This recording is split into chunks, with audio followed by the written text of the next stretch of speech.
Hey everyone, welcome back.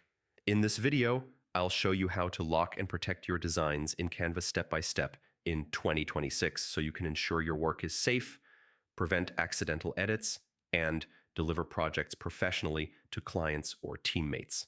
Locking elements in Canva is essential, especially if you're working with a team or sharing your designs. It helps keep your layout intact while allowing others to interact with specific editable areas. Start by opening the Canva design you want to protect.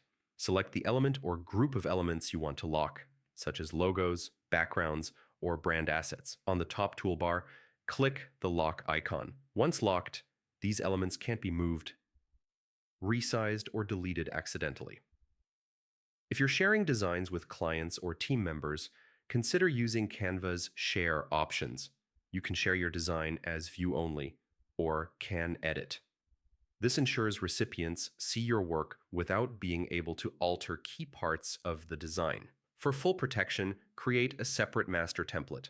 Lock all static elements like branding, text styles, and imagery, then share a copy for editing so that the original design remains safe and unchanged. Another helpful tip is using folders to organize protected designs. Label folders clearly for final designs, templates, or client projects. This prevents confusion and makes it easy to access the right version quickly. You can also use Canva's version history. If someone accidentally changes a design, you can revert to a previous version. This is a great backup in addition to locking elements.